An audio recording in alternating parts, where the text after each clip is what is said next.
नमो भगवते वासुदेवाय। ओम नमो भगवते वासुदेवाय। ओम नमो भगवते वासुदेवाय।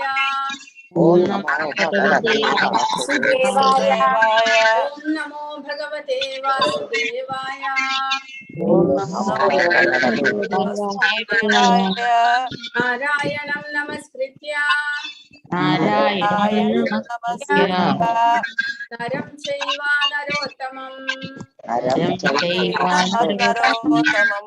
देवीं सरस्वतीं व्यासं सरस्वतीं व्यासं ततो जयमुदीरयेत्। जयमुदीरयेत्। नष्टप्रायेषु अभद्रेषु नित्यं भागवत सेवया भागवत सेवया भगवती उत्तमश्लोके भक्तिर्भवती नैष्टिकी चंद्रा श्रीमद्भागवतम की जय।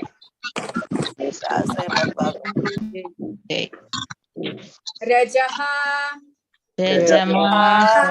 तमः प्रकृतयः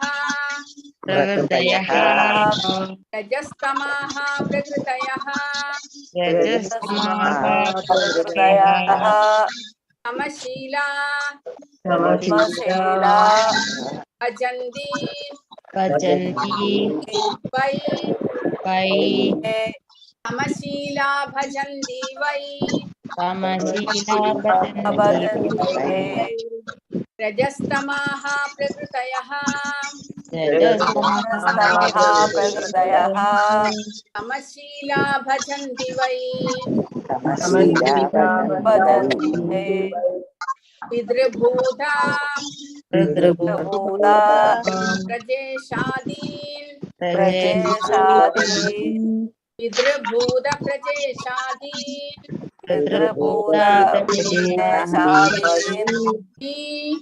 श्री ऐश्वर्या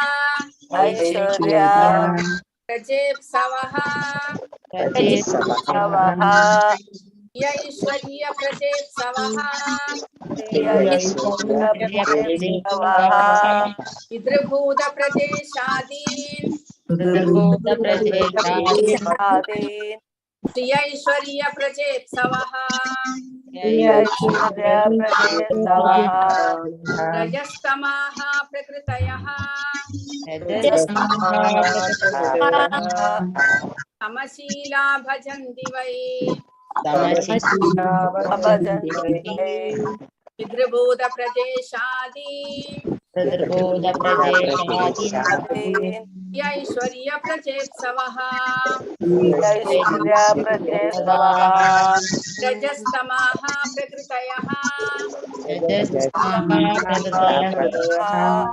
तमशीला भजन्ति वै पितृभूत प्रजेशादीन् ऐश्वर्य प्रजेप्सवः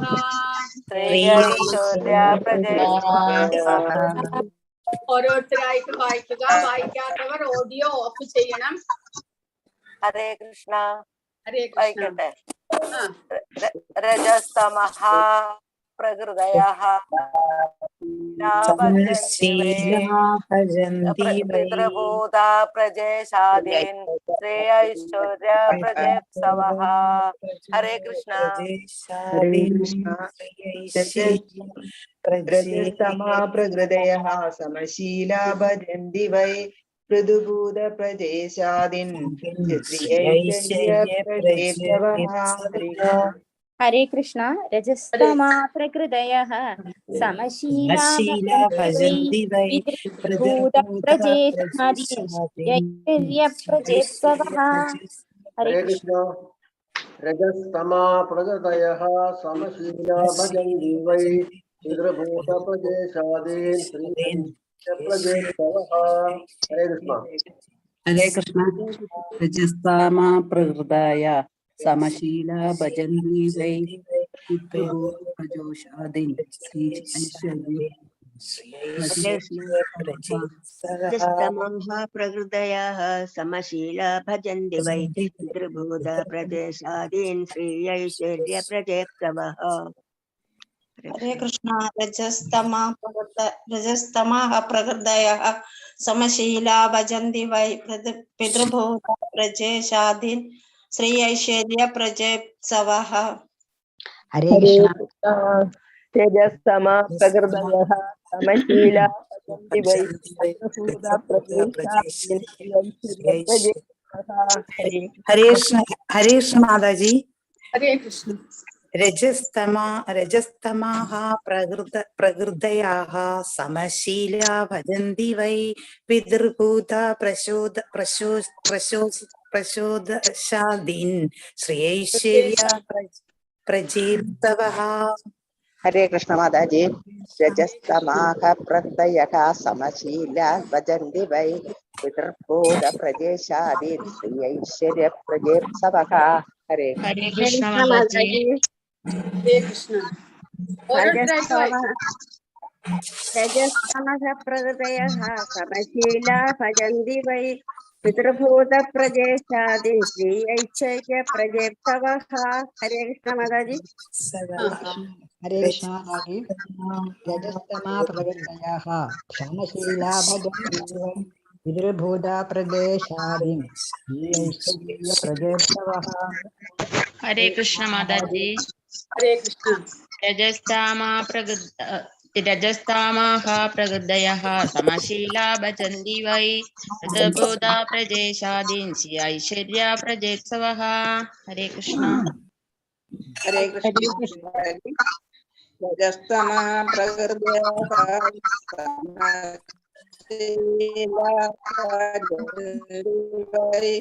पितृभूत प्रदेशादीन् हरे कृष्ण माताजी रजस्तमा प्रकृतये समशीला भजन्ति वै पितृभूत प्रदेशादीन् श्री ऐश्वर्य प्रजेप्सवः हरे कृष्ण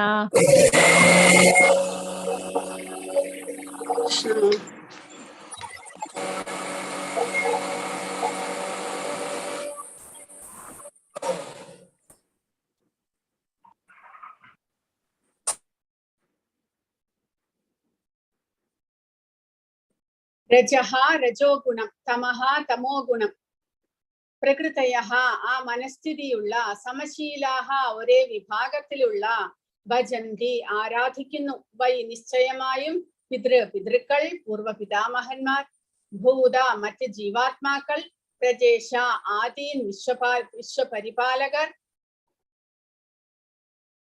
നിയന്ത്രകന്മാർ വിശ്വഭരണകർത്താക്കൾ പ്രജേശാദീൻ എന്ന് പറയുമ്പോൾ ഈ പ്രദേശത്തെ അല്ലെങ്കിൽ ഈ നമ്മളുടെ ഭൗതിക പ്രപഞ്ചത്തെ നിയന്ത്രിക്കുന്ന ഭരണകർത്താക്കൾ ശ്രിയ സമൃദ്ധമാക്കുക ഐശ്വര്യ ധനവും ശക്തിയും സമ്പത്തും അധികാരവും ഐശ്വര്യം എന്ന് പറഞ്ഞാൽ ധനമാകാം ശക്തിയാകാം പ്രജാഹ സന്തതി ഈപ്സവഹ ഇവയൊക്കെ ആഗ്രഹിക്കുന്നു രജോ തമോ ഗുണത്തിൽ അധിഷ്ഠിതരായവർ കന്യകമാർ സമ്പത്ത് അധികാരം സന്തതി എന്നീ ഭൗതിക നേട്ടങ്ങൾ അഭിലഷിക്കുകയാൽ ആ ഭൗതിക നേട്ടങ്ങളുടെ ക്ഷിപ്രസാധ്യത്തിനായി പിതൃക്കളെയും മറ്റ് ജീവാത്മാക്കളെയും വിശ്വപ്രവർത്തനങ്ങളുടെ അധികാരമുള്ള ദേവന്മാരെയും ആരാധിക്കുന്നു എന്ന് പറയുന്നു.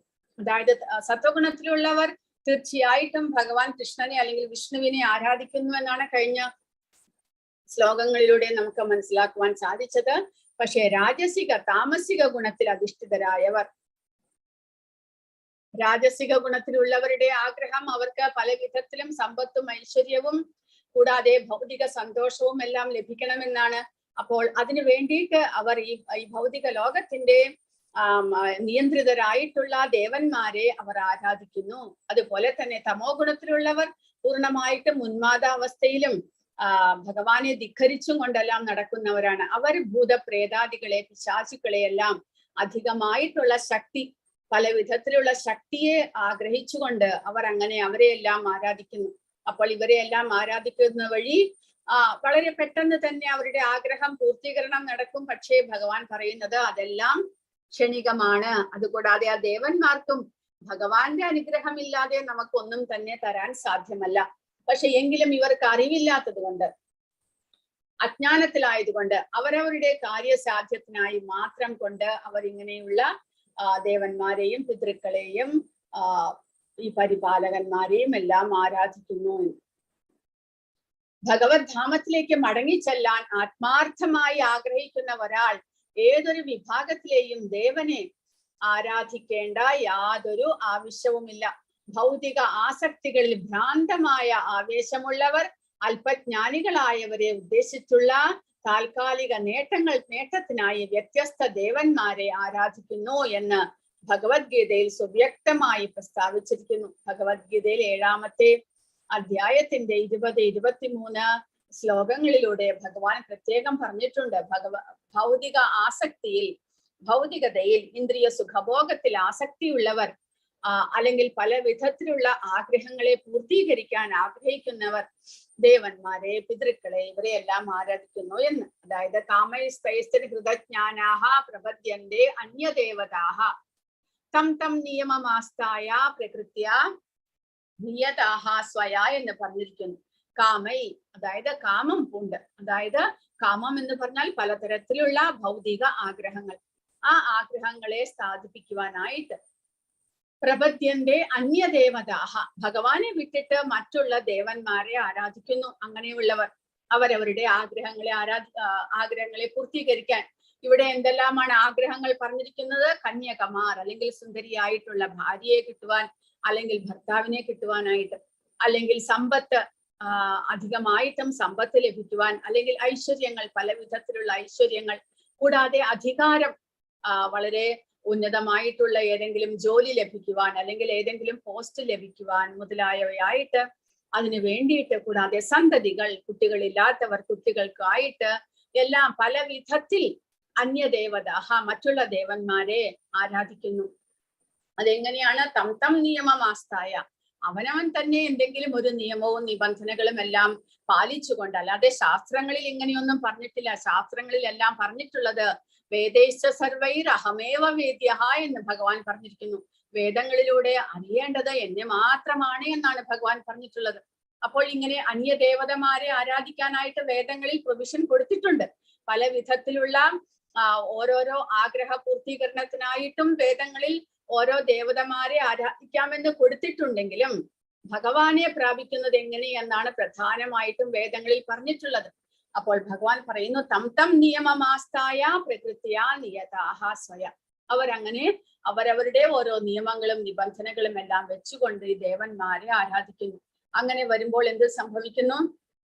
അന്തവത്തു ഫലം തേഷാം ഭവത്യൽപമേധസാം ദേവാൻ ദേവയജോയാന്തി മദ്ഭക്തായാന്തി മാമികാം എന്ന് ഭഗവാൻ പറഞ്ഞിരിക്കുന്നു.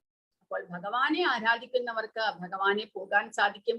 പക്ഷെ ഈ ദേവന്മാരെ ആരാധിക്കുന്നവരുടെ ഫലം എന്താണ്? അവർക്ക് ഈ ദേവലോകങ്ങൾ വരെ അല്ലെങ്കിൽ ദേവന്മാരെ പ്രാപിക്കാൻ സാധിക്കും. പക്ഷെ അതെല്ലാം മനുഷ്യജന്മം ലഭിച്ചത് കൊണ്ടുള്ള യഥാർത്ഥത്തിലുള്ള ആ ഒരു പർപ്പസ് അല്ലെങ്കിൽ ലക്ഷ്യം എന്തായിരിക്കണം?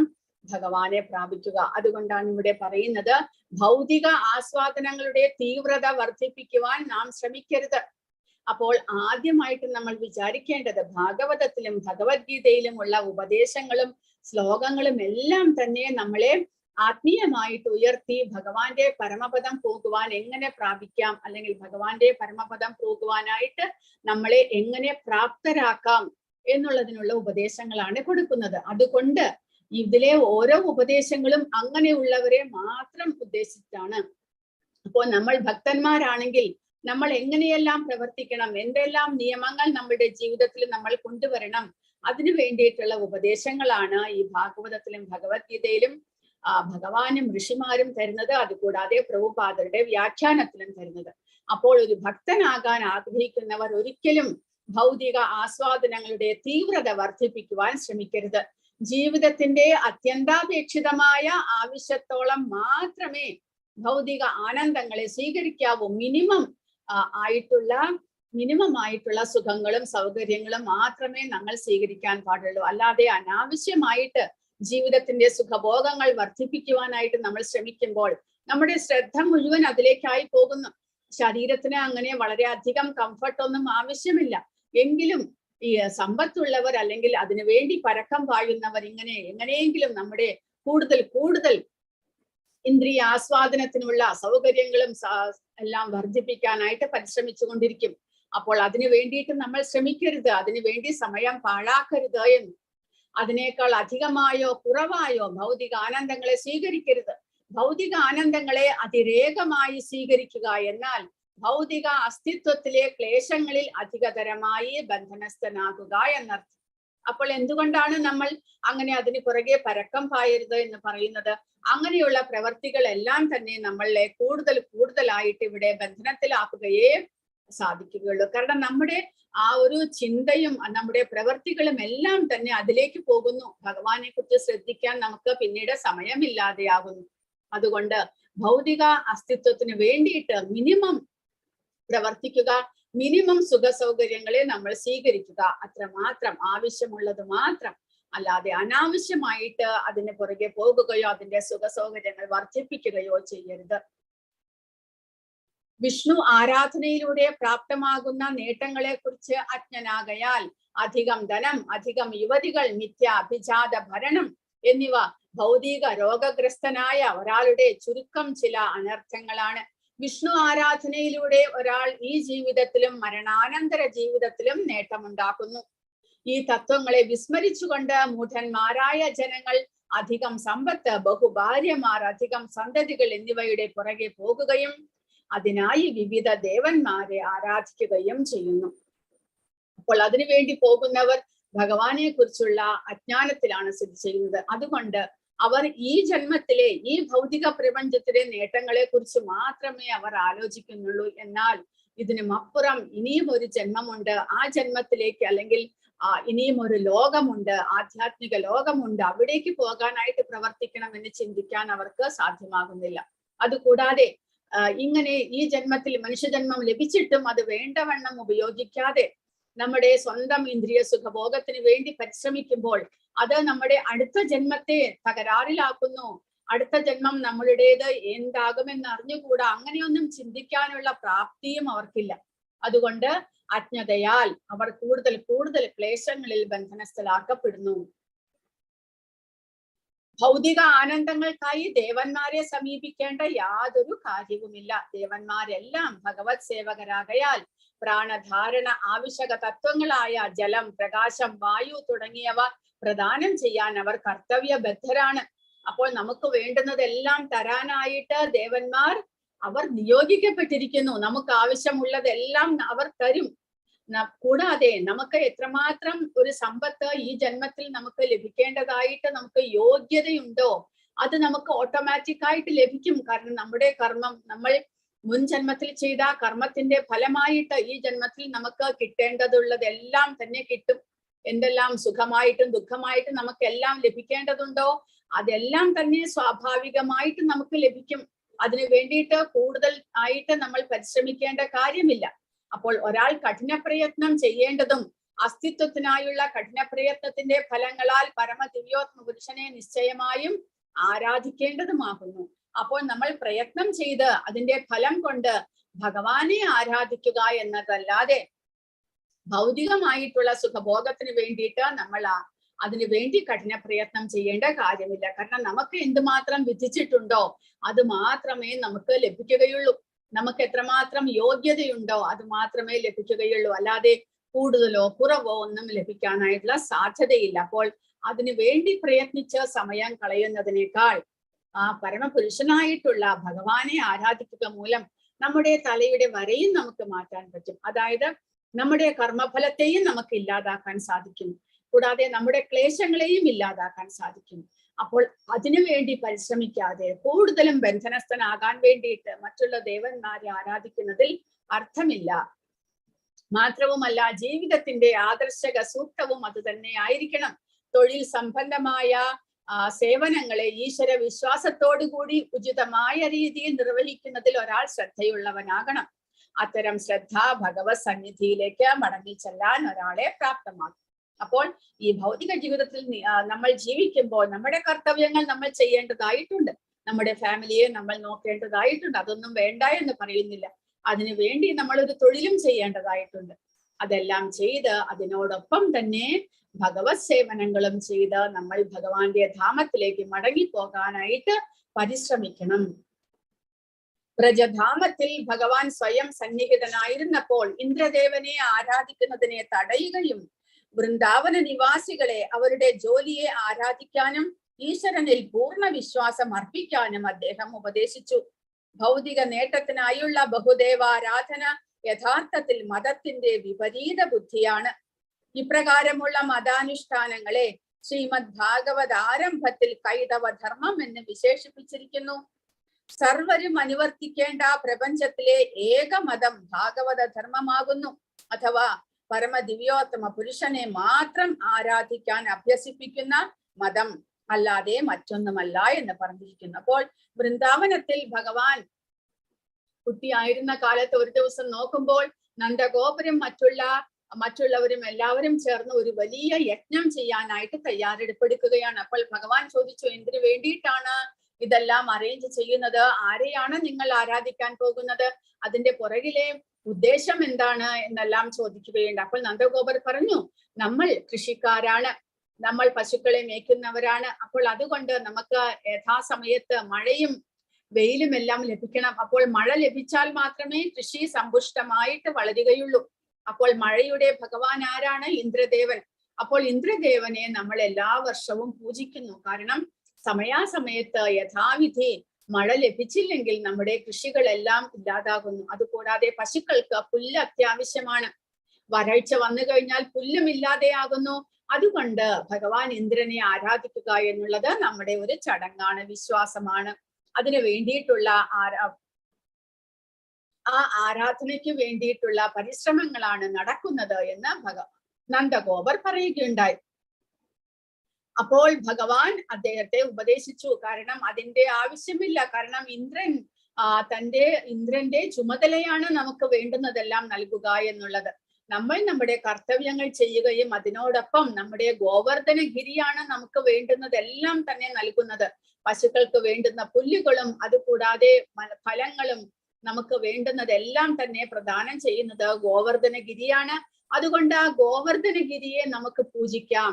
അതുവഴി ഭഗവാൻ വിഷ്ണുവിന്റെ പ്രസാദം ഉണ്ടാകുന്നു എന്നെല്ലാം പറഞ്ഞ് നന്ദഗോപരുടെ മനസ്സ് മാറ്റി ഭഗവാൻ കൃഷ്ണൻ ഇന്ദ്രന്റെ പൂജയെ തടയുകയും ഗോവർദ്ധനഗിരിയെ അവർ അതുവരെ ഈ യജ്ഞത്തിന് വേണ്ടി തയ്യാറെടുപ്പ് നടത്തിയതെല്ലാം ഉപയോഗിച്ച് ഗോവർദ്ധനഗിരിയെ പൂജിക്കുകയും അവിടെ ഒരു അന്നക്കൂട്ടം എന്ന് പറഞ്ഞാൽ എത്രമാത്രം വീടുകളുണ്ടോ ആ വീട്ടിലെ ജനങ്ങളെല്ലാം ചേർന്ന് അവരവരുടെ വീടുകളിൽ നിന്ന് പല വിധത്തിലുള്ള ആഹാര പദാർത്ഥങ്ങൾ ഉണ്ടാക്കി അതെല്ലാം ഈ ഗോവർദ്ധനഗിരിയുടെ മുന്നിൽ വെച്ച് ആ ഗോവർദ്ധനഗിരിയെ ആരാധിക്കുകയുണ്ടായി.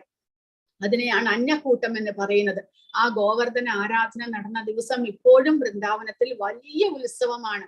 എല്ലാവരും ഇതേപോലെ അവരവരുടെ വീടുകളിലും അമ്പലങ്ങളിലും അന്നക്കൂട്ടം ഉണ്ടാക്കുന്നു. എന്ന് പറഞ്ഞാൽ അന്നം എന്ന് പറഞ്ഞാൽ ഭക്ഷണം, ഈ ചോറ് മുതലായവ പലതരത്തിലുള്ള വ്യഞ്ജനങ്ങൾ ഉണ്ടാക്കിയിട്ട് അതെല്ലാം ഭഗവാന് നിവേദിക്കുന്നു. അപ്പോൾ ആ ഭഗവാൻ സ്വയം ഗോവർദ്ധനഗിരിയായിട്ട് പ്രത്യക്ഷപ്പെട്ട് അവിടെ ഭഗവാന് വേണ്ടി അല്ലെങ്കിൽ ഗോവർദ്ധനഗിരിക്ക് വേണ്ടി നിവേദിച്ച എല്ലാ നിവേദ്യങ്ങളും ഭഗവാൻ സ്വയം സ്വീകരിച്ചു എന്നാണ് പറയുന്നത്. എല്ലാവരും നോക്കുമ്പോൾ ഗോവർദ്ധനഗിരി പ്രത്യക്ഷപ്പെട്ടതുപോലെ ഒരു ഭഗവാൻ നേരിട്ട് പ്രത്യക്ഷപ്പെട്ട് അതെല്ലാം കഴിക്കുന്നത് പോലെ അവർക്ക് തോന്നുന്നു. പക്ഷേ സാക്ഷാത് ഭഗവാൻ കൃഷ്ണനാണ് അവിടെ പ്രത്യക്ഷനായി അതെല്ലാം ഭക്ഷിച്ചത്. ആ ഗോപാലന്മാരുടെ നിവേദ്യമെല്ലാം അദ്ദേഹം സ്വീകരിക്കുകയുണ്ടായി. അതുകൂടാതെ എല്ലാ ഗോപാലന്മാരും വൃന്ദാവനത്തിലെ എല്ലാ വാസികളും ചേർന്ന് ആ ഗോവർദ്ധനത്തിന് ഒരു പരിക്രമയും ചെയ്തു, പ്രദക്ഷിണവും വെച്ചു. അപ്പോൾ അതുകൊണ്ട് ആ മാസം, കാർത്തിക മാസത്തിലെ ഗോവർദ്ധന പൂജ വളരെയധികം വിശേഷമാണ്. ആ ദിവസം ആബാലവൃദ്ധം ജനങ്ങളും ആ ഗോവർദ്ധനത്തിന് പരിക്രമ നടത്തുവാനും അതുകൂടാതെ ഭഗവാൻ ഈ അന്നക്കൂട്ടം നൈവേദ്യം ചെയ്യുവാനും ആഗ്രഹിക്കുന്നു. ആ ദിവസം അവിടെ പോയാൽ നമുക്ക് വളരെയധികം ആനന്ദം ഉണ്ടാകുന്നു. കാരണം തെരുവ് തോറും ആ പോകുന്ന വഴിയിലെല്ലാം തന്നെ ആ വൃന്ദാവനവാസികൾ ആ യാത്ര ചെയ്യുന്ന ആ ജനങ്ങൾക്ക്, ഭക്തന്മാർക്ക് വേണ്ടിയിട്ട് അവിടെ ഓരോരോ സ്റ്റാൾ ഇട്ടിട്ട് പ്രസാദം ഉണ്ടാക്കിയിട്ട് അവർക്ക് എല്ലാവർക്കും വിതരണം ചെയ്യുന്നു. പൂരി, ചപ്പാത്തി, കിച്ചടി മുതലായിട്ടുള്ള എല്ലാം ഉണ്ടാക്കിയിട്ട് ആ ഗോവർദ്ധന പരിക്രമയുടെ ദിവസം അവർ അവിടെ ഉണ്ടാകും. 24 കിലോമീറ്റർ ഉണ്ട് ഗോവർദ്ധന പർവ്വതം. ആ 24 കിലോമീറ്റർ നമ്മൾ പ്രദക്ഷിണം ചെയ്ത് വരാനായിട്ട് മിനിമം 6 മണിക്കൂറെങ്കിലും, നമ്മൾ സ്പീഡിൽ നടക്കുകയാണെങ്കിലും മിനിമം 6 മണിക്കൂറെങ്കിലും എടുക്കും. അപ്പോൾ അതുകൊണ്ട് അവർക്ക് ക്ഷീണം തട്ടാതിരിക്കാനായിട്ട് വഴിയരികിലെല്ലാം ജലപാനത്തിന് വേണ്ടിയിട്ട്, ആഹാരത്തിന് വേണ്ടിയിട്ടുള്ള സൗകര്യങ്ങളെല്ലാം അവിടുത്തെ വൃന്ദാവനവാസികൾ ഒരുക്കുന്നു. എല്ലാ ഭാരതത്തിലെ എല്ലാ പ്രദേശങ്ങളിൽ നിന്നും, അതുകൂടാതെ ഇപ്പോൾ ഇസ്കോൺ എല്ലാ വിദേശങ്ങളിലും എല്ലാം പ്രചാരത്തിലായതുകൊണ്ട് വിദേശത്തുള്ള ഇസ്കോൺ ഭക്തന്മാരും എല്ലാം ഈ കാർത്തിക മാസത്തിൽ അവിടേക്ക് വരുന്നു, വൃന്ദാവനത്തിലേക്ക്. എന്നിട്ട് ഗോവർദ്ധന പരിക്രമങ്ങളെല്ലാം ചെയ്യുന്നു. വളരെ വിശേഷപ്പെട്ട മാസമാണ് കാർത്തിക മാസം. അപ്പോൾ അതുപോലെ ഭഗവാൻ കൃഷ്ണൻ എങ്ങനെയാണോ ഇന്ദ്രദേവന്റെ ആരാധനയെ തടഞ്ഞത്, കാരണം അതിന്റെ ആവശ്യമില്ല. നമ്മൾ ഭഗവാനെ ആരാധിച്ചു കഴിഞ്ഞാൽ സ്വാഭാവികമായിട്ട് ദേവന്മാരും സന്തുഷ്ടരാകുന്നു. അതുകൂടാതെ അവർ നമുക്ക് ആവശ്യമുള്ളതെല്ലാം തരാൻ ബാധ്യസ്ഥരുമാണ്. നമ്മൾ അസുര സ്വഭാവത്തിലേക്ക് ഉയർന്നു, നമ്മുടെ സമൂഹം മുഴുവനും ഭഗവാനെ നിഷേധിക്കാൻ തുടങ്ങിക്കഴിഞ്ഞാൽ പിന്നീട് ആ ഭൂമിദേവി സ്വയം തന്നെ നമുക്ക് വേണ്ടിയിട്ടുള്ളതെല്ലാം തന്നെ തിരിച്ചെടുക്കും. അതാണ് ക്ഷാമം, അതെല്ലാം വരുന്നത്. നമ്മൾ ആ ധാർമ്മികമായിട്ടുള്ള കാര്യങ്ങൾ ചെയ്യാതെ അധർമ്മത്തിലേക്ക് സമൂഹം മുഴുവനും നീങ്ങുമ്പോൾ എല്ലാത്തിനും ക്ഷാമവും ദുരിതങ്ങളും ക്ലേശങ്ങളും എല്ലാം വർദ്ധിക്കും. പക്ഷേ ധർമ്മത്തിന് അനിഷ്ഠിതമായിട്ട് ഭഗവാന്റെ സേവകൾ ചെയ്ത് നമ്മളൊരു ധാർമ്മികമായിട്ടുള്ള ജീവിതം നയിക്കുമ്പോൾ നമുക്ക് ആവശ്യമുള്ളതെല്ലാം തന്നെ നമുക്ക് ലഭിക്കും. അതിനു വേണ്ടിയിട്ട് പ്രത്യേകമായിട്ട് ദേവന്മാരെ ആരാധിക്കേണ്ട ആവശ്യമില്ല എന്ന്. ഭൗതിക നേട്ടത്തിനായുള്ള ബഹുദേവ ആരാധന യഥാർത്ഥത്തിൽ മതത്തിന്റെ വിപരീത ബുദ്ധിയാണ്. ഇപ്രകാരമുള്ള മതാനുഷ്ഠാനങ്ങളെ ശ്രീമദ് ഭാഗവത് ആരംഭത്തിൽ കൈതവ ധർമ്മം എന്ന് വിശേഷിപ്പിച്ചിരിക്കുന്നു. സർവരും അനുവർത്തിക്കേണ്ട പ്രപഞ്ചത്തിലെ ഏക മതം ഭാഗവത ധർമ്മമാകുന്നു. ഭാഗവത ധർമ്മം മാത്രമേ നമ്മൾ അനുഷ്ഠിക്കേണ്ടതായിട്ടുള്ളൂ എന്ന്. അഥവാ പരമദിവ്യോത്മ പുരുഷനെ മാത്രം ആരാധിക്കാൻ അഭ്യസിപ്പിക്കുന്ന മതം, അത് മാത്രം മതി. ഭഗവാനെ മാത്രം ആരാധിച്ചാൽ മതി. അതിലൂടെ നമുക്ക് ശ്രേഷ്ഠതയിലേക്ക്, നമ്മുടെ ജീവിതത്തിന്റെ പരിപൂർണതയിലേക്ക് നമുക്ക് ഉയരാൻ സാധിക്കും. മറ്റുള്ള ദേവന്മാരെ ആരാധിക്കുന്നതിന്റെ ആവശ്യമില്ല. പക്ഷെ അവരെ ബഹുമാനിക്കാതിരിക്കരുത്, അവരെ അപമാനിക്കരുത്, അവരെ നമ്മൾ തൊഴണം. കാരണം അവരെല്ലാവരും തന്നെ ഭഗവാന്റെ അനുവർത്തികളാണ്, ഭഗവാന്റെ സേവകന്മാരാണ്, ഭഗവാന്റെ ഭക്തന്മാരാണ്. അതുകൊണ്ട് അവർക്ക് ലഭിക്കേണ്ട ബഹുമാനം നമ്മൾ കൊടുക്കണം. പക്ഷെ എങ്കിലും നമ്മുടെ ആഗ്രഹ പൂർത്തീകരണത്തിനായിട്ട് അങ്ങനെയുള്ള ദേവന്മാരെ ആരാധിക്കേണ്ട. കാരണം എന്താണ്? ഈ ശ്ലോകത്തിൽ വിസ്തരിച്ച് പറയുന്നു. എന്തുകൊണ്ടാണ് ദേവന്മാരെ ആരാധിക്കേണ്ട, ഭഗവാനെ മാത്രം ആരാധിച്ചാൽ മതി എന്ന് പറയുന്നത്? വാസുദേവ പരാ വേദ വാസുദേവ പരാമഖാഃ വാസുദേവ പരാ യോഗ വാസുദേവ പരാഃ ക്രിയാഃ വാസുദേവ പരം ജ്ഞാനം വാസുദേവ പരം തപഃ വാസുദേവ പരോ ധർമ്മോ വാസുദേവ പരാഗതിഃ. അപ്പോൾ എല്ലാം വാസുദേവനാണ്, ഭഗവാൻ കൃഷ്ണനാണ്. അങ്ങനെയുള്ളപ്പോൾ നമ്മൾ ദേവന്മാരെ ആരാധിച്ച് പ്രസാദിപ്പിക്കേണ്ട ആവശ്യമില്ല എന്ന്. വെളിപ്പെട്ട ധർമ്മശാസ്ത്ര വിജ്ഞാനത്തിന്റെ ആത്യന്തിക പൊരുൾ ശ്രീകൃഷ്ണൻ പരമദിവ്യോത്തമ പുരുഷനാകുന്നു. പരമദിവ്യോത്തമ പുരുഷനെ പ്രീതിപ്പെടുത്തുകയാണ് യജ്ഞാനുഷ്ഠാനങ്ങളുടെ ഉദ്ദേശം. യോഗ പരമദിവ്യോത്തമ പുരുഷനെ സാക്ഷാത്കരിക്കാനുള്ളതാകുന്നു. സർവകർമ്മ ഫലങ്ങളും പരമദിവ്യോത്തമ പുരുഷനാണ് പരമമായി പ്രദാനം ചെയ്യുന്നത്. പരമജ്ഞാനം പരമദിവ്യോത്തമ പുരുഷനായ ഭഗവാനാകുന്നു. മാത്രവുമല്ല, സമസ്ത കഠിന നിഷ്ഠകളും വൈരാഗ്യങ്ങളും തപശ്ചര്യകളും അനുഷ്ഠിക്കുന്നത് ഭഗവാനെ മനസ്സിലാക്കുവാനാണ്. ഭഗവത് ഭക്തിയുത സേവന സമർപ്പണമാണ് മതം. ജീവിതത്തിന്റെ നിയാമക ലക്ഷ്യം പരമദിവ്യോത്തമ പുരുഷനാകുന്നു. അപ്പോൾ എല്ലാം പരമദിവ്യോത്തമ പുരുഷനാകുമ്പോൾ, അതായത് മനുഷ്യജന്മം ലഭിക്കുന്നത് ആ വാസുദേവനെ പ്രീതിപ്പെടുത്താനായിട്ടുള്ളതാകുമ്പോൾ നമ്മൾ അതിനുവേണ്ടി പരിശ്രമിക്കാതെ ദേവന്മാരെയും മറ്റുള്ള യക്ഷരക്ഷാംസി രാജസഹായ എന്നെല്ലാം പറയുന്നു, ഭൂത പ്രേത പിശാചുക്കളെ, അവരെയെല്ലാം നമ്മുടെ ഒരു സ്വാർത്ഥ താല്പര്യത്തിനായിക്കൊണ്ട് ആശ്രയിക്കുന്നത് നമ്മളുടെ അധപ്പതനത്തിന് മാത്രമേ ഉപയോഗയോഗ്യമാകുകയുള്ളൂ. നമ്മളെ ഇവിടെ നിന്നുള്ള മോചനത്തിനോ മുക്തിക്കോ അല്ലെങ്കിൽ നമ്മുടെ ശ്രേയസ്സിനോ അത് കാരണമാകുന്നില്ല. അപ്പോൾ വാസുദേവ പരാദേവ, ആ പരിപൂർണ പരമദിവ്യോത്തമ പുരുഷൻ, അതായത് പരമലക്ഷ്യം ആ പരമദിവ്യോത്തമ പുരുഷനെ പ്രാപിക്കലാണ്. വാസുദേവ പരാമഖാഹ, മഖാഹ എന്ന് പറയുമ്പോൾ യജ്ഞങ്ങളെല്ലാം ചെയ്യേണ്ടത് ആ വാസുദേവനെ സന്തോഷിപ്പിക്കുവാനായിട്ടാണ്, പ്രീതിപ്പെടുത്താനാണ്. വാസുദേവ പരായോഗ, യോഗാനുഷ്ഠാനങ്ങൾ ചെയ്യേണ്ടത് ആ വാസുദേവനായിട്ടുള്ള പരമപുരുഷനെ പ്രാപിക്കാനായിട്ടാണ്, അദ്ദേഹത്തെ പ്രാപിക്കുവാൻ, അദ്ദേഹത്തെ മനസ്സിലാക്കുവാനായിട്ടാണ് നമ്മൾ യോഗം എല്ലാം അനുഷ്ഠിക്കേണ്ടത്. വാസുദേവ പരാക്രിയാഹ, ക്രിയ എന്ന് പറഞ്ഞാൽ ഫലം ഉദ്ദേശിച്ചിട്ടുള്ള പ്രവർത്തനങ്ങൾ, നമ്മുടെ കർമ്മങ്ങൾ, ആ കർമ്മങ്ങളെല്ലാം ചെയ്യേണ്ടത് ആ വാസുദേവന് അർപ്പിക്കുവാനായിട്ടാണ്. ആ നമ്മൾ കർമ്മങ്ങൾ ചെയ്ത് അതിന്റെ ഫലം ഭഗവാന് അർപ്പിക്കേണ്ടതാണ് എന്ന്. വാസുദേവ പരം ജ്ഞാനം, പരമമായിട്ടുള്ള ജ്ഞാനം അതെല്ലാം ഭഗവാനാണ്. ഭഗവാനെ അറിയുക എന്നുള്ളത് അല്ലെങ്കിൽ ഭഗവാനെ കുറിച്ചുള്ള അറിവാണ് ജ്ഞാനം എന്ന് പറയുന്നത്. വാസുദേവ പരം തപഹ, നമ്മൾ തപസ്സുകൾ അല്ലെങ്കിൽ ഓസ്റ്ററിറ്റികൾ ചെയ്യേണ്ടത് ആ വാസുദേവനെ പ്രാപിക്കാനായിട്ട്, അദ്ദേഹത്തെ അറിയുവാനായിട്ടായിരിക്കണം. വാസുദേവ പരോധർമ്മോ, നമ്മൾ ധർമ്മം അനുഷ്ഠിക്കേണ്ടത് അല്ലെങ്കിൽ മതപരമായിട്ട് ഒരു മതത്തിന്റെ ചട്ടക്കൂട്ടിൽ ഇരുന്നു കൊണ്ട് നമ്മൾ പ്രാപിക്കേണ്ടത് അല്ലെങ്കിൽ നമ്മുടെ ലക്ഷ്യപ്രാപ്തി എന്തായിരിക്കണം? വാസുദേവൻ. ആ വാസുദേവനെ പ്രാപിക്കുക എന്നുള്ളതാണ് മനുഷ്യന്റെ പരമമായിട്ടുള്ള ധർമ്മം. വാസുദേവ പരാഗതിഹി, നമ്മുടെ ജീവിത ലക്ഷ്യവും ആ വാസുദേവനാകേണ്ടതാണ്. ഈ ഇരു ശ്ലോകങ്ങളിലും ശ്രീകൃഷ്ണൻ പരമദിവ്യോത്തമ പുരുഷൻ ഏക ആരാധ്യ പൊരുള് എന്ന് സ്ഥിരീകരിക്കുന്നു. ഒരാളുടെ ജ്ഞാതിഭാവത്തെ സ്ഥാപിക്കുകയും അപ്രകാരം നമുക്ക് നഷ്ടമായ ഭഗവത് പ്രേമയുധ സേവനത്തെ പരമമായി പുനരുദ്ധീകരിക്കുകയും ചെയ്യുക എന്ന കർമ്മത്തെയാണ് വേദങ്ങളിൽ വസ്തുനിഷ്ഠമായി പ്രതിപാദിച്ചിരിക്കുന്നത്. വേദങ്ങളുടെ രത്ന ചുരുക്കമാണ് ഇത്. ഭഗവത്ഗീതയിൽ ഇതേ സിദ്ധാന്തത്തെ സ്വവാക്യത്താൽ ഭഗവാൻ സ്ഥിരീകരിക്കുന്നു. വേദങ്ങളുടെ ആത്യന്തിക ലക്ഷ്യം പരമദിവ്യോത്തമ പുരുഷനെ അറിയുക എന്ന് മാത്രമാണ്.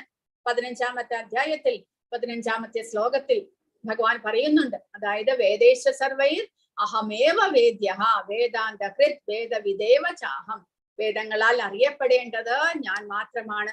ഭഗവാനെ അറിയുക എന്ന ലക്ഷ്യത്തോടെയാണ് നമ്മൾ വേദങ്ങളും ശാസ്ത്രങ്ങളും എല്ലാം പഠിക്കേണ്ടത്. കൂടാതെ ആ വേദം ഉത്ഭവിച്ചിരിക്കുന്നത് ഭഗവാനിൽ നിന്നാണ്. വേദത്തെ പൂർണ്ണമായി അറിയുന്നതും ഭഗവാനാണ്. അപ്പോൾ അങ്ങനെയുള്ള ഭഗവാനെ ആരാധിക്കുക, അതിനു വേണ്ടിയിട്ടുള്ള പ്രക്രിയകളാണ് വേദങ്ങളിലൂടെ നമ്മൾ മനസ്സിലാക്കേണ്ടതായിട്ടുള്ളത്. ഭൗതിക പ്രകൃതിയാൽ ബദ്ധരായ പരിതാത്മാക്കളെ ഉദ്ബോധിപ്പിക്കാനായി മാത്രം അവതാരമായ വ്യാസദേവൻ മുഖാന്തിരം ഭഗവാനാൽ സജ്ജീകരിക്കപ്പെട്ടതാകുന്നു സർവവേദങ്ങളും. ഭൗതിക ബന്ധങ്ങളിൽ നിന്നുള്ള മോചനം പ്രദാനം ചെയ്യാൻ ഒരു ദേവനും കഴിയില്ല. അഖില വേദശാസ്ത്രങ്ങളുടെയും തീരുമാനമാണത്. പരമദിവ്യോത്തമ പുരുഷനെ കുറിച്ച് യാതൊരു അറിവുമില്ലാത്ത നിർവ്യക്തികവാദികൾ പരമപുരുഷന്റെ അനന്ത ശക്തിയെ പരമാവധി ലഘൂകരിക്കുകയും മറ്റ് ജീവാത്മാക്കളുടെ പദവിക്ക് സമാനമായി താഴ്ത്തുകയും ചെയ്യുന്നു. ഇത്തരം നിർവ്യക്തികവാദികൾക്ക് അത്യന്തം കഠിന പ്രയത്നങ്ങളിലൂടെ മാത്രമേ ഭൗതിക ബന്ധങ്ങളിൽ നിന്നും മോചനം ലഭിക്കുകയുള്ളൂ. അതീന്ദ്രിയ ജ്ഞാന സംസ്കാരത്തിലൂടെ അസംഖ്യം ജന്മങ്ങൾക്ക് ശേഷം മാത്രമേ അവർക്ക് പരമദിവ്യോത്തമ പുരുഷനെ ശരണം പ്രാപിക്കാൻ കഴിയുകയുള്ളൂ. അപ്പോൾ ആ വേദങ്ങളിലൂടെ എല്ലാം മനസ്സിലാക്കേണ്ടത് ഭഗവാനെ കുറിച്ചാണ് എന്ന് പറയുന്നു. പക്ഷെ എങ്കിലും അവ്യക്തിഗതവാദികൾ അവരായിട്ടുള്ളവർ അവരെന്ത് ചെയ്യുന്നു? ഭഗവാനെ കുറിച്ച് അവർക്ക് അറിവില്ല. അതുകൊണ്ട് അവർ എന്ത് ചെയ്യുന്നു? അവർ ഭഗവാനെ പ്രാപിക്കാനായിട്ട് അല്ലെങ്കിൽ ഭഗവാന്റെ രൂപഗുണത്തെ അവർ സ്ഥിരീകരിക്കുന്നില്ല, അവർ അതിനെ അംഗീകരിക്കുന്നില്ല. അങ്ങനെ വരുമ്പോൾ എന്ത് സംഭവിക്കുന്നു? അവർ ജ്ഞാനികളായിരിക്കാം. ജ്ഞാനികൾ എന്ന് പറയുമ്പോൾ ഈ ഭൗതിക പ്രകൃതിയെ കുറിച്ച് അറിവുള്ളവരായിരിക്കാം. ഈ ഗുണങ്ങളാണ് നമ്മളെ ബന്ധനത്തിലാക്കുന്നത് എന്ന് മനസ്സിലാക്കി ഗുണങ്ങളിൽ നിന്ന് പുറത്തേക്ക് വരാനായിട്ട് ഇന്ദ്രിയ നിയന്ത്രണമെല്ലാം പരിശീലിച്ച് ഭഗവാൻ അവ്യക്തിഗതനാണ്, ഭഗവാൻ നിർഗുണനാണ് എന്നെല്ലാം, അതായത് ഭഗവാന്റെ രൂപത്തെ അവർ ആരാധിക്കുന്നില്ല. വാസുദേവൻ എന്നുള്ള വസുദേവന്റെ മകനായിട്ടുള്ള ശ്രീകൃഷ്ണനെ അവർ അംഗീകരിക്കുന്നില്ല. പിന്നെയോ ഒരു ശക്തി മാത്രം, ഒരു തേജസ് മാത്രം, അത്ര മാത്രമേ അവർ അംഗീകരിക്കുന്നുള്ളൂ. അങ്ങനെ വരുമ്പോൾ ആ ജ്ഞാനം ലഭിച്ചാലും അവർക്ക് അനേക ബഹൂനാം ജന്മനാമന്തേ ജ്ഞാനവാൻ മാം പ്രപദ്യതേ വാസുദേവ സർവമിതി സ മഹാത്മാ സുദുർലഭ എന്ന് പറഞ്ഞിരിക്കുന്നു. അനേകം ജന്മങ്ങൾക്ക് ശേഷമേ ആ ഒരു ജ്ഞാനിക്ക് ഒരു ഭക്തന്റെ സത്സംഗത്തിലൂടെ ഈ നിങ്ങൾ അന്വേഷിക്കുന്ന ആ പരമ്പൊരുൾ വാസുദേവനാണ്, ഭഗവാൻ കൃഷ്ണനാണ് എന്ന് മനസ്സിലാക്കാനായിട്ട് സാധിക്കുകയുള്ളൂ. പക്ഷെ അങ്ങനെയുള്ള വ്യക്തികളും അങ്ങനെയുള്ള ജ്ഞാനികളും വളരെ ദുർലഭമാണ് എന്ന് ഭഗവാൻ പറയുന്നു. മാക്സിമം ഒരു 99% ജനങ്ങളും അവനവന്റെ സുഖഭോഗത്തിന് വേണ്ടി ഭൗതിക പ്രകൃതിയിൽ കഠിന പ്രയത്നങ്ങൾ ചെയ്യുന്നവരാണ്. ഭഗവാന്റെ ഭക്തരാകാനായിട്ട് പരിശ്രമിക്കുന്നവർ വെറും 1000-ൽ 1 മാത്രം എന്ന് ഭഗവാൻ പറയുന്നു. അതുപോലെ തന്നെ വെറും 1% മാത്രമേ ഉണ്ടാകുകയുള്ളൂ. അതിൽ തന്നെ ലക്ഷ്യം പ്രാപിക്കാൻ സാധിക്കുന്നവരും വളരെ ചുരുക്കമാണ്. അപ്പോൾ അങ്ങനെ വരുമ്പോഴാണ് ഈ ഭൗതിക പ്രകൃതിയിൽ ദേവാരാധനകൾ എല്ലാം വരുന്നത്. ഭഗവാനെ മനസ്സിലാക്കാനായിട്ട് ആരും ശ്രമിക്കാത്തത് അതുകൊണ്ടാണ്. യജ്ഞാചാരാനുഷ്ഠാനങ്ങൾ വേദകർമ്മങ്ങളെ അടിസ്ഥാനപ്പെടുത്തിയിട്ടുള്ളതാണ് എന്ന് ഒരാൾ വാദിച്ചേക്കാം. അത് യഥാർത്ഥവുമാണ്. കാരണം യജ്ഞാനുഷ്ഠാനങ്ങൾ വേദങ്ങളിൽ പറഞ്ഞിട്ടുള്ളതാണ്. ഓരോരോ യജ്ഞങ്ങളും യാഗങ്ങളും എങ്ങനെയെല്ലാം ചെയ്യണം. നമ്മുടെ വേദങ്ങളിൽ കൂടാതെ കർമ്മകാണ്ഡവുമുണ്ട്. അതായത് നമ്മുടെ ആഗ്രഹ നിവൃത്തീകരണത്തിനായിക്കൊണ്ട് പല വിധത്തിലുള്ള ആഗ്രഹങ്ങൾ ഒരാൾക്കുണ്ടാകാം. നേരത്തെ പറഞ്ഞതുപോലെ കുട്ടികൾ ഉണ്ടാകാൻ വേണ്ടിയിട്ട്, ഭാര്യയെ ഭർത്താവിനെ എല്ലാം ലഭിക്കാൻ വേണ്ടിയിട്ട്, എന്തെങ്കിലും അസുഖം ഇല്ലാതാകാൻ വേണ്ടിയിട്ട്, സമ്പത്ത് ഉണ്ടാകാനായിട്ട്, അങ്ങനെ പല വിധത്തിലും നമ്മൾ ആഗ്രഹം ഉണ്ടാകും നമുക്ക്. അതിനു വേണ്ടിയിട്ടുള്ള യാഗങ്ങളും യജ്ഞങ്ങളും തപസ് ദാനം മുതലായവയെല്ലാം എന്താണ് എന്ന് വേദങ്ങളിൽ കൊടുത്തിട്ടുണ്ട്. പക്ഷെ അതെല്ലാം തന്നെ ധർമ്മ അർത്ഥ കാമ മോക്ഷ എന്നിങ്ങനെയുള്ള പുരുഷാർത്ഥത്തിലൂടെ മനുഷ്യന്റെ വിമോചനത്തിന് മുക്തിക്ക് വേണ്ടിയിട്ടാണ് കൊടുത്തിരിക്കുന്നത്. ക്രമേണ നമ്മുടെ ആഗ്രഹ പൂർത്തീകരണം നടത്തിയിട്ട് നമ്മൾ ക്രമേണ മുക്തിയിലേക്ക് മുന്നേറണം. അപ്പോൾ വേദങ്ങളിൽ ഇതെല്ലാം കൊടുത്തിട്ടുണ്ടല്ലോ എന്ന് പറഞ്ഞാൽ ശരിയാണ്, കൊടുത്തിട്ടുണ്ട്. പക്ഷെ എങ്കിലും അന്തിമ ലക്ഷ്യം ഭഗവത് പ്രാപ്തിയാണ് വേദങ്ങളിലൂടെയും നമ്മൾ മനസ്സിലാക്കേണ്ടത്. അത് മനസ്സിലാക്കാതെ ഈ കർമ്മകാണ്ഡത്തിലൂടെ നമ്മൾ ആ ദേവാരാധനയെല്ലാം ചെയ്തുകൊണ്ട് യജ്ഞങ്ങളെല്ലാം ചെയ്ത് നമുക്ക് കുറച്ചെന്തെങ്കിലും സന്തോഷവും സുഖവും സമ്പത്തും എല്ലാം ലഭിക്കുമ്പോൾ അതാണ് ശാശ്വതമായിട്ടുള്ളത് എന്ന് പറഞ്ഞ ആ കർമ്മകാണ്ഡത്തിൽ തന്നെ മനസ്സ് ശ്രദ്ധ വെക്കുന്നു സാധാരണ ജനങ്ങൾ. അത് പാടില്ല എന്നാണ് പറയുന്നത്. എന്നാൽ അപ്രകാരമുള്ള എല്ലാ യജ്ഞങ്ങളും വാസുദേവ സംബന്ധ സത്യസാക്ഷാത്കാരത്തെ ഉദ്ദേശിച്ചിട്ട് ഉള്ളവയാകുന്നു. വാസുദേവന്റെ മറ്റൊരു നാമം യജ്ഞമാകുന്നു. അപ്പോൾ 3-ാമത്തെ അധ്യായത്തിൽ പറഞ്ഞിട്ടുണ്ട്, യജ്ഞാർത്ഥാത് കർമ്മണോ അന്യത്ര ലോകോയം കർമ്മബന്ധന.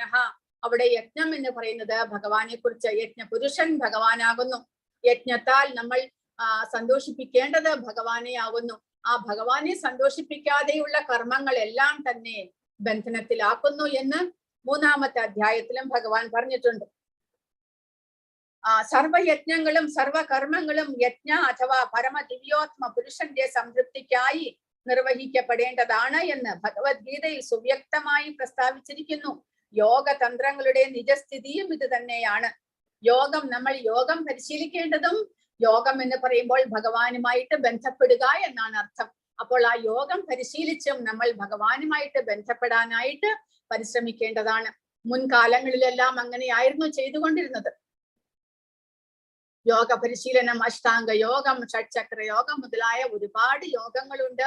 അതെല്ലാം തന്നെ സത്യയുഗത്തിലും ത്രേതായുഗത്തിലും എല്ലാം സാധാരണ ജനങ്ങളും രാജാക്കന്മാരും എല്ലാം പരിശീലിച്ച് ഭഗവാനെ സാക്ഷാത്കരിക്കാനായിട്ട് അവർക്ക് സാധിച്ചിരുന്നു. പക്ഷെ ഇപ്പോൾ യോഗ എന്ന് പറയുമ്പോൾ അത് വെറും ഒരു ഹെൽത്ത് കോൺഷ്യസ് ആയിട്ട് നമ്മുടെ ആരോഗ്യത്തെ വർദ്ധിപ്പിക്കാൻ മാത്രം ഉദ്ദേശിച്ചിട്ട് കൊണ്ട് പല വിധത്തിലുള്ള പരിശീലനങ്ങളും നടത്തുകയാണ് ചെയ്യുന്നത്.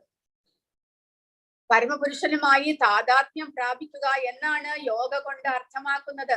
എന്നാൽ ഈ യോഗ പ്രക്രിയയിൽ ആസന, ധ്യാന, പ്രാണായാമ, സമാധി തുടങ്ങിയ പല വിധങ്ങളായ ശാരീരിക ലക്ഷണങ്ങളുമുണ്ട്. മാത്രവുമല്ല അവയൊക്കെ തന്നെ പരമാത്മാവ് എന്ന് വിശേഷിപ്പിക്കുന്ന വാസുദേവ ദർശനത്തിൽ ഏകാഗ്രത കേന്ദ്രീകരിക്കാൻ ഉദ്ദേശിച്ചിട്ട് ഉള്ളവയാകുന്നു. വാസുദേവന്റെ ഭാഗിക സാക്ഷാത്കാരമാണ് പരമാത്മ സാക്ഷാത്കാരം. ആ ഉദ്യമത്തിൽ വിജയിക്കുന്ന ഒരാൾ വാസുദേവനെ പരിപൂർണമായി സാക്ഷാത്കരിക്കുന്നു. എന്നാൽ നിർഭാഗ്യകരമായി അധികം യോഗികളും ശാരീരിക പ്രക്രിയയാൽ ആർജിച്ച യോഗാത്മക ശക്തികളാൽ നിലാരംബലായിരിക്കുന്നു. ഭഗവാനെ പ്രാപിക്കാനായിട്ടാണ് യോഗ പ്രക്രിയകളും ഭഗവാൻ തന്നിരിക്കുന്നത്. കാരണം യോഗേശ്വരൻ ഭഗവാനാണ്. അദ്ദേഹത്തിൽ നിന്ന് വന്നിരിക്കുന്നതാണ് ഈ പല വിധത്തിലുള്ള യോഗ പ്രക്രിയകളും. അതെല്ലാം ഭഗവാനെ സാക്ഷാത്കരിക്കാൻ വേണ്ടിയിട്ടുള്ളതാണ്. പക്ഷെ ഇപ്പോഴത്തെ അവസ്ഥ എന്നാൽ ശാരീരിക പ്രക്രിയ മാത്രം ചെയ്തുകൊണ്ട് അവനവന്റെ ബുദ്ധിശക്തിയും ശാരീരിക സുഖവും ആരോഗ്യവും എല്ലാം വർദ്ധിപ്പിക്കുക അന്ന് മാത്രമായിരിക്കുന്നു. ഭഗവാനുമായിട്ട് ബന്ധപ്പെടുന്ന പ്രക്രിയ ഇപ്പോൾ ഇല്ലാതായിരിക്കുന്നു. ദൗർഭാഗ്യരായ അവർക്ക് പൂർത്തിയാകാത്ത വാസുദേവ സാക്ഷാത്കാരം എന്ന കർമ്മ നിർവഹണത്തിനായി അടുത്ത ജന്മത്തിൽ സദ്ബ്രാഹ്മണ കുടുംബത്തിലോ അഥവാ സമ്പന്ന വ്യവസായ കുടുംബത്തിലോ ജന്മമെടുക്കാനുള്ള അവസരം ലഭിക്കുന്നു. അപ്രകാരമുള്ള ഭാഗ്യവാന്മാരായ ബ്രാഹ്മണരോ സമ്പന്നരുടെ പുത്രരോ ആ അവസരത്തെ വേണ്ടം വണ്ണം ഉപയോഗപ്പെടുത്തിയാൽ ദിവ്യ ശക്തികളുടെ സംസർഗത്താൽ അവർക്ക് വാസുദേവനെ അനായാസേന സാക്ഷാത്കരിക്കാനാകും. നിർഭാഗ്യവശാൽ അത്തരം വിശേഷ വ്യക്തികൾ ഭൗതിക സമ്പത്തിനാലും പ്രശസ്തിയാലും വീണ്ടും മോഹിക്കപ്പെടുന്നു. അങ്ങനെ ജീവിത ലക്ഷ്യം വിസ്മരിക്കുന്നു. അപ്പോൾ ഈ യോഗ നമുക്ക് പൂർത്തീകരിക്കാൻ സാധിച്ചില്ലെങ്കിലും ഭഗവാൻ പറയുന്നുണ്ട് ആ യോഗ പ്രക്രിയയിലൂടെ ഭഗവാനെ സാക്ഷാത്കരിക്കാനാണ് എന്ന് പറയുന്നുണ്ട്. അതുകൂടാതെ ആ യോഗ പൂർത്തീകരിക്കാൻ സാധിച്ചില്ലെങ്കിൽ വീണ്ടും ഒരു ശ്രേഷ്ഠമായിട്ടുള്ള ഒരു കുടുംബത്തിൽ പിറന്ന് അവർക്ക് അവരവരുടെ ആ ഒരു ലക്ഷ്യത്തെ അല്ലെങ്കിൽ അടുത്ത ജന്മത്തിലും അവരുടെ ലക്ഷ്യത്തെ പ്രാപിക്കാൻ സാധിക്കുമെന്ന് ഭഗവാൻ പറഞ്ഞിട്ടുണ്ട്. പ്രാപ്യ പുണ്യകൃതാം ലോകാൻ ഉഷിത്വാ ശാശ്വതീം സമാഹാം ശുചീനാം ശ്രീമതാം ഗേഹേ യോഗ ഭ്രഷ്ടോപി ജായതേ. ആ യോഗ ഭ്രഷ്ടനായിട്ടുള്ള അല്ലെങ്കിൽ യോഗ പൂർത്തീകരിക്കാൻ സാധിക്കാത്ത വ്യക്തി അടുത്ത ജന്മത്തിൽ ശുചീനാം ശ്രീമതാം ഗേഹേ, ഒരു ബ്രാഹ്മണന്റെയോ അല്ലെങ്കിൽ ശ്രീമതാം ഒരു ഐശ്വര്യ സമ്പത്തുള്ള ഒരു വ്യക്തിയുടെ മകനായിട്ടോ എല്ലാം ജനിച്ച് വീണ്ടും ആ യോഗ പരിശീലനത്തിലൂടെ മുന്നേറാനായിട്ട് അദ്ദേഹത്തിന് സാധിക്കും. പക്ഷേ അങ്ങനെ ഐശ്വര്യവും സമ്പത്തും എല്ലാം ലഭിക്കുമ്പോൾ അതിൽ പെട്ടുപോയാലോ, അതിൽ വ്യാമോഹിതനായിട്ട് അത് തന്നെ ജീവിതം എന്നുള്ള തരത്തിലേക്ക് അധപ്പതിച്ചു പോയാലോ, അങ്ങനെ അവനവന്റെ ജീവിത ലക്ഷ്യത്തെ വിസ്മരിക്കാനും സാധ്യതയുണ്ട്. കാരണം ഇത് ഭൗതിക പ്രപഞ്ചമാണ് എന്ന്. അതുകൊണ്ട് അപ്പോൾ അങ്ങനെ നമ്മൾ അധപ്പതിക്കാതെ നേരെ അപ്പോൾ ആ യോഗയും മറ്റുള്ള കാര്യങ്ങളും എല്ലാം തന്നെ നമ്മളെ ചിലപ്പോൾ വഴിതെറ്റിക്കാനായിട്ട് സാധ്യതയുണ്ട്. അതുകൊണ്ട് ഭഗവാന്റെ പരിപൂർണമായിട്ടുള്ള ഭഗവത് ഭക്തിയുത സേവനമാണ് പ്രാധാന്യം എന്ന് പറയുന്നു.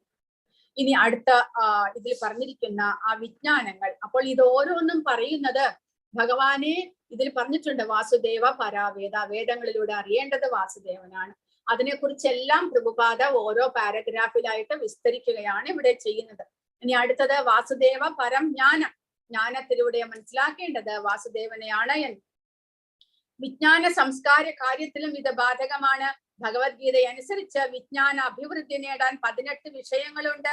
അപ്രകാരമുള്ള വിജ്ഞാന സംവർദ്ധനത്താൽ ഒരാൾ ക്രമേണ അസൂയാരഹിതനും അഭിമാനഗർവം ഇല്ലാത്തവനും ബാഹ്യാലങ്കാരം ഇല്ലാത്തവനും ശുദ്ധ ഹൃദയനും ശ്രേഷ്ഠ ആത്മീയ ആചാര്യന് പൂർണ്ണ സമർപ്പണം ചെയ്തവനും ആത്മനിയന്ത്രണമുള്ളവനും ആയിത്തീരുന്നു. വിജ്ഞാന സംവർദ്ധനയാൽ ഗൃഹവും ഗൃഹവൃന്ദവുമായി ബന്ധമില്ലാത്തവനായി തീരുകയും മരണം, ജനനം, വാർദ്ധക്യം, രോഗം എന്നിവ ഹേതുവായ ക്ലേശങ്ങളെ കുറിച്ച് ബോധവാനായി തീരുകയും ചെയ്യുന്നു. അപ്രകാരം അഖില ജ്ഞാന സംവർദ്ധനയും പരമദിവ്യോത്മ പുരുഷനായ വാസുദേവന്റെ ഭക്തിയുത സേവനത്തിൽ പരമകാഷ്ട പ്രാപ്തിയും ലഭിക്കുന്നു. ആകയാൽ എല്ലാ വിഭിന്ന വിജ്ഞാന ശാഖകളുടെയും ആത്യന്തികമായ ലക്ഷ്യം വാസുദേവനാകുന്നു.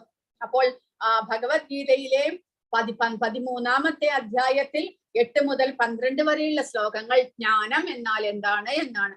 ക്ഷേത്രജ്ഞ യോഗത്തിൽ ആ അധ്യായത്തിലെ 8 മുതൽ 12 വരെയുള്ള ശ്ലോകങ്ങൾ ജ്ഞാനം എന്നാൽ എന്താണ്, അമാനിത്വം, അധംബിത്വം, അഹിംസ, ശാന്തിരാർജവം, ആചാര്യോപാസനം, ശൗര്യം, ആത്മവിനിഗ്രഹം എന്നെല്ലാം പറഞ്ഞിരിക്കുന്നു. അതായത് അസൂയ ഇല്ലാത്തവനായിട്ട്, അഹങ്കാരം ഇല്ലാത്തവനായിട്ട് നമ്മൾ ക്രമേണ ആ ശൗചം ശുദ്ധിയോടുകൂടി ഭൗതിക ആത്മീയവും ബാഹ്യവുമായിട്ടുള്ള പരിശുദ്ധി വരുത്തി ഒരു ആചാര്യനിൽ നിന്ന് ജ്ഞാനം കരസ്ഥമാക്കി, അറിവ് കരസ്ഥമാക്കി, ഭക്തിയെക്കുറിച്ചുള്ള അറിവ് കരസ്ഥമാക്കി, ഭൗതികതയോടുള്ള വൈരാഗ്യം വർദ്ധിപ്പിച്ച് ഭഗവാൻ ആരാണ് എന്ന്, അതായത് ഭഗവാൻ പറഞ്ഞിരിക്കുന്നത് മയി ചാനന്യയോഗേന ഭക്തിരവ്യഭിചാരിണി, ജന്മമൃത്യു ജരാവ്യാധികളെ കുറിച്ചുള്ള ശരിയായ തത്വങ്ങൾ മനസ്സിലാക്കി, ഭൗതിക പ്രപഞ്ചം എന്നുള്ളത് ആവർത്തിച്ചുള്ള ജന്മമൃത്യു ജരാവ്യാധിയാണ് എന്ന് മനസ്സിലാക്കി, ആ ഭഗവാന്റെ